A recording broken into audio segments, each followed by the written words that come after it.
Bonjour, bienvenue à la première capsule sur le premier TP du cours de Log 320. Donc, aujourd'hui, qu'est-ce qu'on va faire? C'est des exercices sur les analyses asymptotiques et aussi sur, dans le fond, regarder des petits algorithmes de base et essayer de découvrir ce qu'ils font. Parce que dans le fond, c'est quelque chose qui va avoir à vos examens. Surtout à l'intro, vous allez voir, il va y avoir une partie, ça va être, vous avez un petit bout de code, par exemple, ceci. Puis on va vous demander c'est quoi l'ordre asymptotique de ce petit bout de code-là. Un autre type d'exercice qu'il va avoir, un autre type de numéro qu'il va avoir à l'examen, ça va être, vous allez avoir une fonction et vous allez devoir dire qu'est-ce que l'algorithme fait exactement. Donc, c'est ça qu'on va faire aujourd'hui. Puis ensuite, je vais aussi vous présenter le laboratoire 1 que vous allez devoir faire. Donc, on y va. Pour ce genre de choses-là, ce que vous devez faire en premier, c'est, comme vous avez vu dans la classe, c'est, si vous n'êtes vraiment pas sûr, vous utilisez la technique du baromètre. Donc, vous vous dites, c'est quoi les lignes qu'il faut que je regarde absolument pour savoir combien de tours, selon les paramètres de la fonction, combien de tours, combien de fois on exécute les instructions par rapport aux paramètres. Donc, par exemple, on va prendre la ligne 1 et la ligne 2. La ligne 1, peu importe la valeur de n, qui est en paramètre, on va l'exécuter une fois. Donc ça, c'est en haut de 1. Ensuite, la ligne 2, on fait tant que i est plus petit que n. Donc, on va l'exécuter n fois et une fois de plus pour que dans le fond, ce soit la condition de sortie. Donc, quand i va être égal à n plus 1. Maintenant, en ordre asymptotique, dans le fond, quand on regarde la notation grand O, on prend la partie la plus importante de notre algorithme. Donc, par exemple, dans ce cas-ci, on ne va pas prendre O de n plus 1. On va prendre O de n pour dire que n, c'est, dans le fond, la partie qui est la plus importante. Donc, O de n. C'est un exemple très simple qui vous permet de voir les bases. Ensuite, si on prend l'autre, la fonction ressemble beaucoup à l'autre, mais on voit qu'il y a une boucle de plus. Donc, on va y aller. On va prendre cette ligne-là et cette ligne-là. On s'assure de bien voir qu'est-ce que la fonction fait. Donc, ici, on va de 1 à n pour cette boucle-là. Et dans l'autre boucle, on va de j égale à 1 à i. Et on incrémente les deux de plus 1. C'est important de regarder ça. Vous allez voir tout à l'heure pour un autre numéro qu'on va faire. Donc, la première boucle est en haut de n. La première instruction est en haut de 1. On fait juste assigner une valeur à i. Pour venir à la deuxième instruction, ici, ce qu'on fait, on va faire O de n plus 1, mais vu qu'on est en notation grand O, on laisse faire le plus 1. Donc, on est en O de n. Ensuite, à la ligne 4, on a j plus petit que i. Fait que ça veut dire qu'à la première itération, on va jusqu'à... On l'a fait 2 fois. Mais en fait, on l'a fait une fois, puisque j va être égal à i, donc on va tout de suite sortir. La deuxième fois, on va le faire 2 fois, 3, 4, etc. comme ça, jusqu'à n. Ça ici, c'est c'est dans le fond une série, à place d'être comme i et d'être n, n, n, n, n, on va le faire, ça va en incrémentant. Donc, on va avoir quelque chose comme on va avoir quelque chose comme n plus 1 sur 2, puisque fois n. Puisque dans le fond, pour cette fonction, l'instruction de la ligne 2, on va la faire n fois, mais pour l'instruction 4, on va la faire n plus 1 sur 2 fois. On peut voir ça, dans le fond, peut-être une image pour vous aider à visualiser. Si, ici, à la place, on avait j plus petit que n, on aurait pu représenter le nombre d'itérations par une grille comme ça, où on se dit que ça ici, c'est les i, ça ici, c'est les j.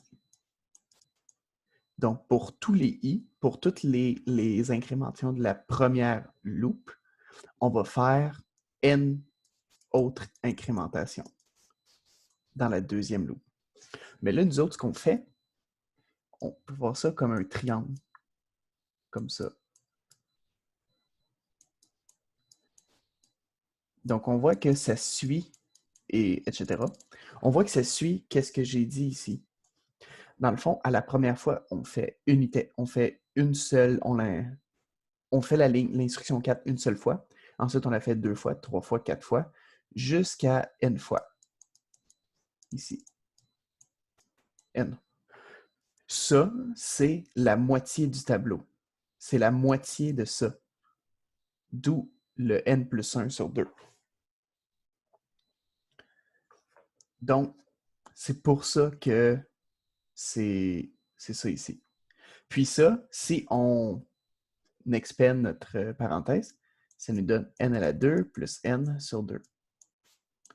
Donc, la demi, c'est un coefficient qui va avoir en avant des paramètres, donc on l'enlève.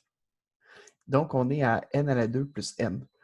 Le terme le plus important, c'est le n à la 2. Donc, on enlève le n, donc on est en haut de n carré. Voilà pour ce numéro-là.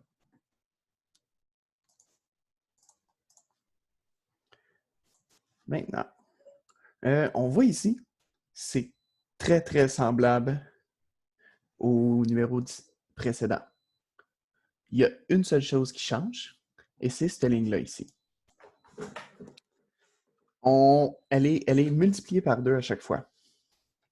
Donc, le ici ne va pas monter de façon linéaire, il va monter de façon exponentielle. Donc, on va avoir 1, 2, 4, etc. jusqu'à n. Ici, par contre, à la ligne 4, on fait toujours juste j plus 1.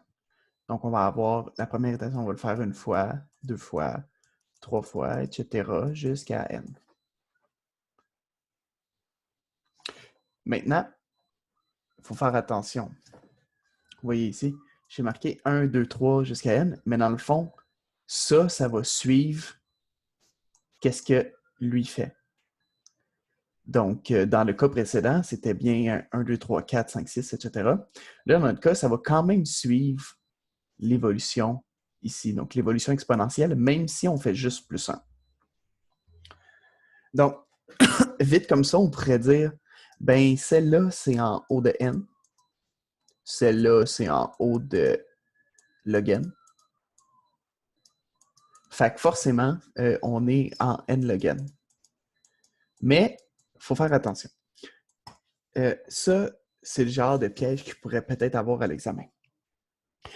Quand vous avez quelque chose comme ça qui est peut-être un petit peu plus complexe, vous devriez avoir comme réflexe en premier d'exécuter, dans le fond, la boucle.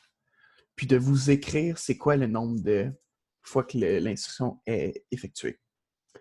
Donc, si on prend par exemple ici, la première fois qu'on passe là, on va l'exécuter une fois. Parce que dans le fond, on va l'exécuter 2 fois, pardon. Donc, on va l'exécuter une fois, puis une autre fois parce que J va être rendu plus grand que I. La deuxième fois, on va l'exécuter combien de fois? On va l'exécuter le nombre de fois de I. Donc, I maintenant va être égal à 2, plus 1 parce que J va être rendu plus grand que I. Donc, on l'exécute 3 fois. Ensuite, on va avoir I va être égal à 4. Donc, on va l'exécuter cette ligne-là 4 fois, plus une autre pour sortir, etc. comme ça. On voit que ce qu'on suit, c'est la fonction géométrique suivante. Donc, on va l'exécuter 2 à la i fois. En premier, ici, i est égal à 1, mais dans le fond, i serait égal à 0. Fait que ça donne 1 plus 1, ça donne 2. Ensuite, on a 2 à la 1 plus 1, ça donne 3. Alors ça, on a 2 à la 2 plus 1, ça donne 5. Alors ça, on a 2 à la 3 qui est 8, plus 1, ça fait 9, etc. comme ça. Et I va jusqu'à quelle valeur? Il va jusqu'à n. Mais il est exécuté combien de fois? Combien de fois est-ce que cette ligne-là va être exécutée si I, on fait I est égal à 2 fois I? Oui, c'est ça, 2 fois I. Cette ligne-là, l'instruction 4, va être exécutée log n fois. Donc, ce que ça fait, on a cette fonction-là qui va être exécutée. Donc, on va avoir en premier 2 à la 0 plus 1. Ensuite, on va avoir 2 à la 1 plus 1. Ensuite, 2 à la 2 plus 1, etc. jusqu'à ce qu'on obtienne 2 à la log n plus 1. Ça ici, c'est les nombres de fois que la ligne va être exécutée. Maintenant, on pourrait splitter ça. C'est tout des additions. On peut les réarranger comme qu'on veut. On peut avoir ici quelque chose comme ça. Ici, c'est 1, excusez. Jusqu'à 2 à la log n. Plus. Ici, on va avoir 1 plus 1 plus toutes les 1 qui va être égal, dans le fond, à log n. Donc, ça ici, si vous regardez dans vos notes, dans le fond, c'est égal à la sommation. Dans le fond, ça revient à sommer sur i de 0 jusqu'à log n, 2 à la i. OK? Puis ça peut être transcrit comme étant 2 à la i plus 1, plus 1, moins 1. Comme ça. Donc, si on a ça, laissez-moi effacer. OK. Si on a ça, on peut retranscrire toute cette suite-là comme suit. 2 à la log n, comme ça, plus 1, moins 1, plus log n. Ensuite, ça ici, 2 à la log base 2 de n, ça revient à n. Puis 2 à la 1, ça revient à 2. Donc, si on distribue notre exposant, on va avoir 2 log n. Ici, pas un plus, mais un fois, selon les lois de l'exposant, fois 2 à la 1, moins 1, plus log n. Donc, comme j'ai dit, le log ici est en base 2. Donc, c'est quoi l'exposant qu'on doit mettre à 2? C'est quoi l'exposant qu'on doit mettre à n pour obtenir 2? Les deux se cancellent, puis on obtient n. n fois 2 moins 1 plus log n. Donc là, qu'est-ce qu'on a? C'est 2n log n et moins 1. Pour le nombre de fois que cette ligne-là, la ligne 4, l'instruction 4, va être effectuée. Donc, les constants, on les enlève. Ici, après ça, on va garder le terme qui est le plus grand. Donc, on a 1 qui est temps constant, on a log n et on a n. Donc, on va juste garder le n et on va enlever ces deux-là. Donc, l'algorithme qui est au-dessus est en temps linéaire, selon la valeur de n. Donc, on voit que ce n'est pas du tout ce qu'on aurait pensé à la première vue, puis que c'est important, quand on voit des choses comme ça, peut-être un petit peu plus complexes, de s'assurer de dérouler, dans le fond, la fonction, puis de déterminer ensuite le nombre de fois qui est exécuté. Donc, voilà pour ce numéro-là. Pour celui-ci, on a une fonction qui effectue une division entière entre deux nombres, n et m. Puis, ça va retourner, dans le fond, la division entière et le reste qui est le modulo. Puis, on demande, c'est quoi l'ordre de temps de calcul de cette fonction-là selon les paramètres qu'on y donne, donc n et m. Donc, c'est quoi que la boucle ici fait? La boucle, elle regarde, est-ce que R est plus grand ou égal à m? Tant que R va être plus grand ou égal à m, on va continuer la boucle. Donc, ce qu'on essaie de faire, c'est diviser n par m. Puis, le Q, par exemple, si on a 16 puis 5, ce que la loupe va faire ici, elle va enlever 5 à R, qui R au début est égal à notre nombre. Donc, on va avoir 11. 11 va être égal à R. Et Q va être égal à 1. Ensuite, on va recommencer encore parce que M est plus petit. M qui est 5 est plus petit que 11. Donc là, R va être égal à 6. Q va être égal à 2. Ensuite, R va être égal à 1. Q va être égal à 3. Puis R maintenant va être rendu plus petit que M. Donc, on va arrêter. Donc, on obtient, on va retourner Q égale à 3 et R égale 1. Donc, on voit que Q, c'est le quotient, c'est la division. Donc, 16 divisé en 5.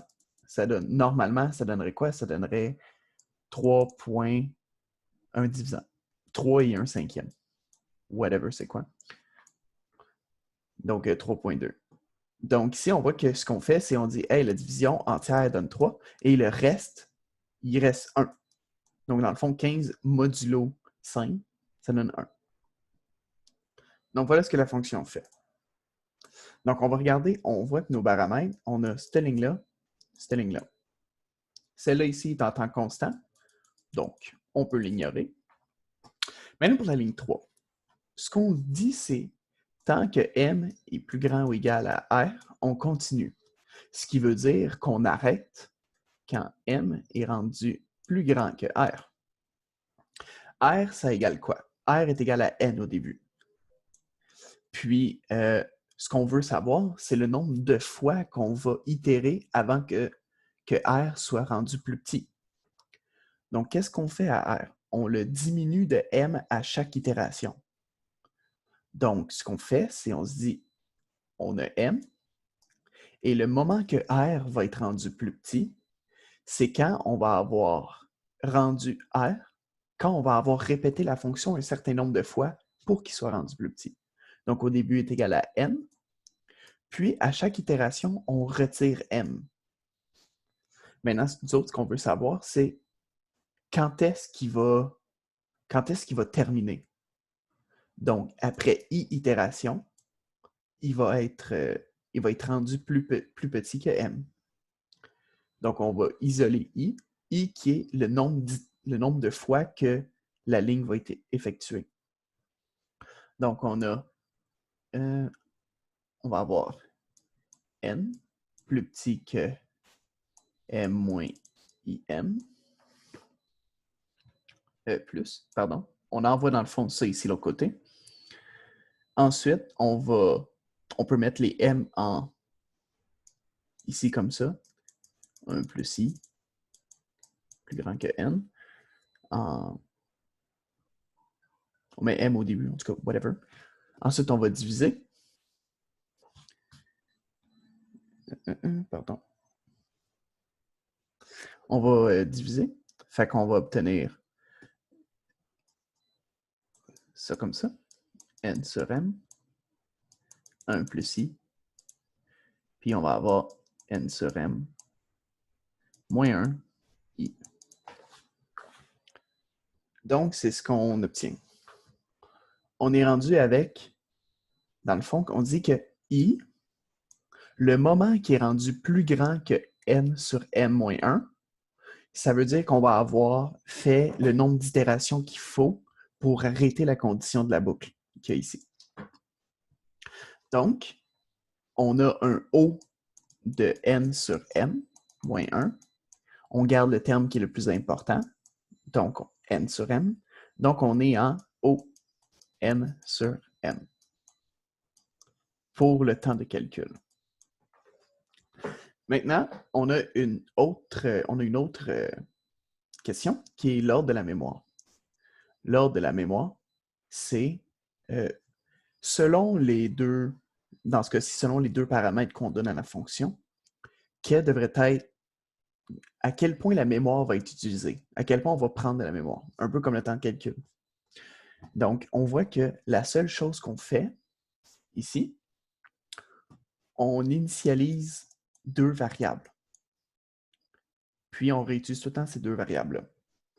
Donc, peu importe la quantité de fois, la quantité de fois, pardon, la grosseur de n et de m, on va toujours utiliser O de 2 de mémoire. Maintenant, O de 2, c'est quoi? C'est 2 fois 1. Donc, on enlève la variable en avant. Puis, on va juste garder le 1. Donc, ça nous donne un ordre de mémoire de O de 1. Comme suit. Si on avait, par exemple, créé un tableau, donc un table de grosseur n, bien là, on aurait eu O de n ici. Puis si on aurait fait un tableau de grosseur n et un grosseur m, ben on aurait eu un mémoire de n plus m, etc.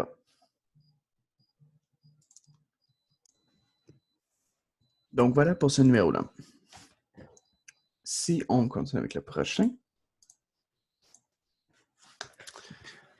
cet algorithme-là, ce qu'on essaie de faire, on se dit, on a une fonction supprimer répétition, donc on reçoit en paramètre un tableau de n éléments, et on veut retirer tous les éléments qui se répètent dans notre tableau. Donc, ce qu'on veut savoir, c'est est-ce que l'algorithme est correct? Est-ce qu'il y a quelque chose qui ne marche pas dans l'algorithme ou est-ce que tout est correct, ça fait exactement ce qu'on veut? Donc, on voit que I, on l'initialise à 2. Fait que si on a un tableau de 3, 2, 1, 3 et 4, disons que si c'est un tableau de 5 éléments avec ces valeurs-là, ce qu'on voudrait faire, c'est éliminer dans ce cas-ci juste celui-là, mettre nul à la place dedans. Ce qu'on fait, on a I qui est égal à 2 et on a J qui va être égal à 1. Puis I, après ça, on va le monter, on va toujours le monter d'une coche. Donc là, ce qu'on fait, c'est tant que T de J n'égale pas T de I, on va incrémenter J. Donc le J qui est ici et le I qui est ici. On va incrémenter J jusqu'à ce qu'on trouve la même valeur des deux. Donc dans ce cas-ci, on voit que ça marche bien. Parce que est-ce que 3, est-ce que dans le fond, 2 est quelque part d'autre? Non. Donc on va le laisser là. Est-ce que, on va incrémenter I, il va être rendu ici. Je vais effacer. Et voilà. I va être rendu là. Est-ce que 1 se retrouve quelque part? Non, etc. Il va continuer comme ça. Mais ça, dans le fond, ce qu'on fait pour faire ça, c'est on va incrémenter J. Donc là, mettons qu'on remet I à notre première itération. On dit, est-ce que 2 est égal à 3? Non. Donc là, on va incrémenter J. J va être rendu ici. J, est-ce que 2 est égal à 2? Oui. Donc on arrête la loupe. Puis on va aller éliminer, dans le fond, cette valeur-là. On va mettre nul ici. Pourquoi est-ce qu'on fait ça? Parce qu'on ne regarde pas si l'index est le même. Normalement, ce qu'on devrait faire, ce serait de regarder, dans le fond, on pourrait avoir un I qui commence au début, ici, avec un J qui est ici. On va regarder I et J sur toutes les valeurs. Donc là, on va incrémenter J jusqu'à atteindre N, ici. S'il n'y a pas de valeurs qui sont pareilles, ce qu'on devrait faire, ce serait mettre I ici, mais J, on ne le start pas au même endroit. On va le starter un index plus loin. Pourquoi? Parce qu'on veut toujours, on veut jamais que I et J soient pareils, parce que s'ils sont pareils, forcément la valeur ici va être identique, puis on va l'éliminer. Donc, il ne faut pas faire ça. Ça ici, c'est la meilleure façon. Une autre façon qu'on aurait pu faire, ça aurait été de garder la même boucle comme ça, mais ici, de vérifier tant que TJ n'est pas égal à TI, et ici, mettre un if I égale J, on va faire J plus 1.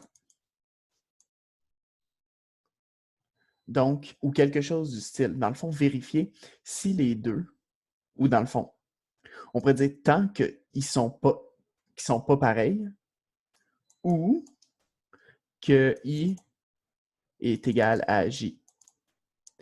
Fait que si jamais ici, on a la même valeur, donc ça donne faux, bien ici, on va aussi avoir la même valeur, donc on va continuer la loupe.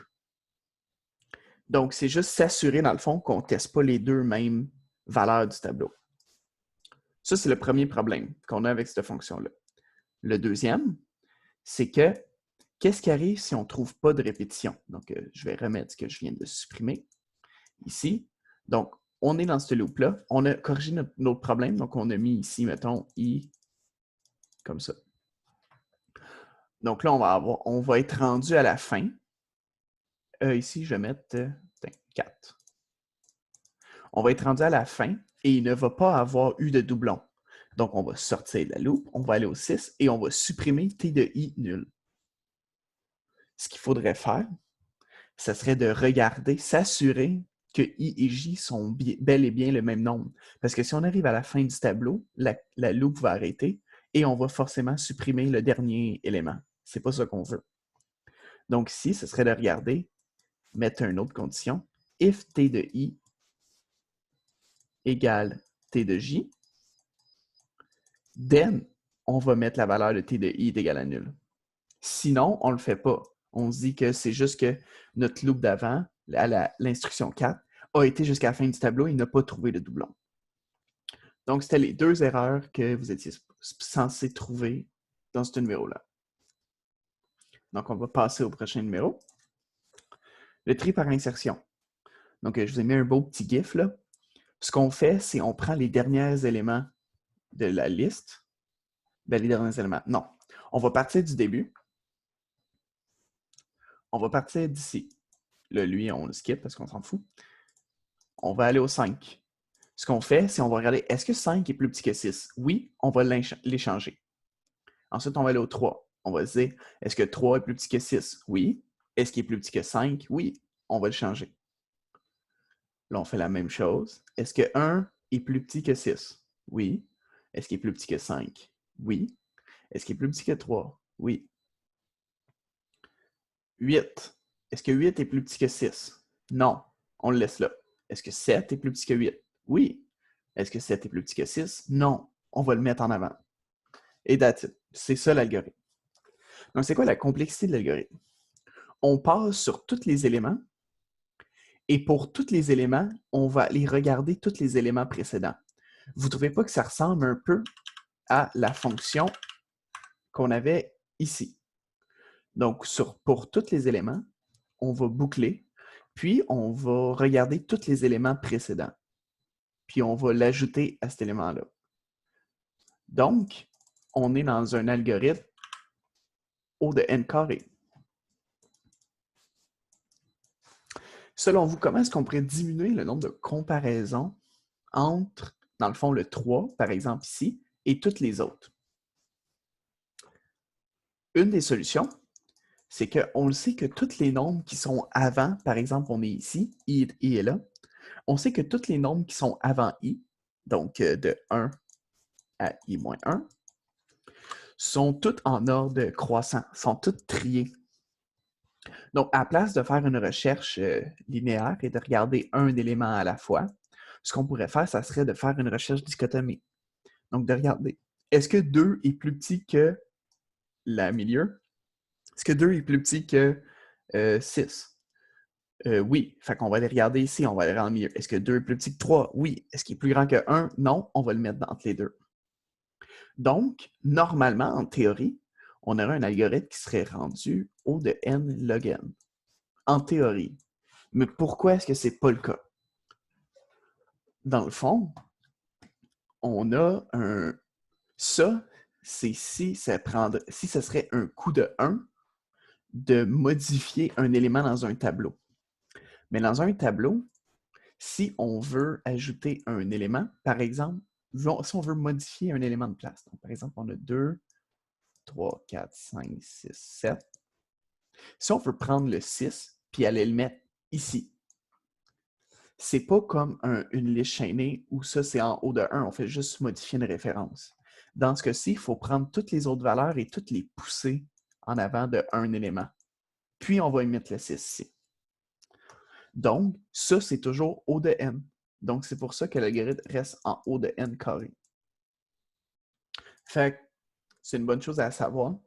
L'algorithme est un peu moins long, mais ça prend quand même O de n carré de temps parce que dans le fond, on doit toujours tasser les éléments dans un tableau quand on fait quand on vient insérer un élément entre deux valeurs. Donc, voilà pour cet exercice. Maintenant, dernier exercice. Ça, c'est un algo. On a juste des lettres, puis on ne sait pas trop ce qu'il fait. Puis dans le fond, la question, c'est de déterminer justement c'est quoi qui fait cet algorithme-là. Donc, ici, il y a une petite erreur. Normalement, ce loop-là devrait être enlevé et ça devrait être ici n, j plus petit que 1. Donc, si on part avec ça, on se dit, on regarde, ici on a deux tableaux, A et B, de longueur égale, et X, un entier. Les deux tableaux sont triés, ce qui est important pour notre problème. Donc, par exemple, on a 2, 3, 4, 5, puis on a 1, 2, 4, 8. On a deux tableaux comme ça, puis on a un nombre, par exemple, 7. On a un premier index, I, qui va être utilisé uniquement, si on regarde bien, avec A. Donc, I va pointer sur A. Puis, on va avoir J, qui est égal à N, qui va être utilisé uniquement avec B. J. Puis là, ce qu'on fait, c'est on se dit, si A de I plus BJ est égal à X, donc est-ce que 2 plus 8 est égal à 7? 10. Non. Mais disons que ça va être égal, on aurait retourné AI puis BJ. Donc, on aurait retourné 2 et 8. Ensuite, dans notre cas, c'est faux. Donc, on va aller voir la prochaine condition. On dit si A de I plus B de J est plus petit que X. Donc, si 2 plus 8, 10 est plus petit que 7, on va incrémenter I, comme ça. Si ce n'est pas vrai, ben, on décrémente J. Dans notre cas, on décrémente J. Donc, J pointe ici maintenant. Ensuite, on regarde. Disons qu'on recommence, parce que là, la boucle continue. On dit tant que I est plus petit ou égal à N, donc I est plus petit que N, et J est toujours plus grand que 1, est égal à 3J. On va regarder, est-ce que les deux valeurs sont égales à X? Donc, est-ce que 4 plus 2 est égal à 6? Non. Est-ce qu'il est plus petit que X? Oui, 6 c'est plus petit que X. Donc, on va incrémenter I. On va aller là, on va mettre I ici. On retourne à l'instruction à la ligne 5. Si A de I plus B de J est égal à X, est-ce que 3 plus 4 est égal à 7? Oui. Et on retourne 7. On retourne dans le fond 3 et 4. Fait qu'est-ce que l'algorithme fait? L'algorithme va trouver deux valeurs dans les deux tableaux, donc une valeur dans chaque tableau, qui semble donner X, et va les retourner. Et si ce n'est pas le cas, par exemple, si on continuerait de looper, puis que J maintenant est égal à 0, on sortirait de la loop et on retournerait nul. Fait qu'on voit que ça va retourner un élément de chaque tableau si c'est égal à X. Puis si il ne trouve pas de combinaison des deux, la somme donne X, il va retourner nul. Fait que c'est tout ce que l'algorithme fait. Donc ça, c'est le genre de questions que vous allez peut-être avoir à l'examen. Normalement, vous en avez une, puis c'est de trouver qu'est-ce que l'algorithme fait avec dans le fond, des noms de variables qui ne veulent rien dire, puis un nom de fonction qui est écrit algo, ça ne veut rien dire. Fait qu'il va falloir que vous vous habituez à faire ce genre de choses-là pour l'examen.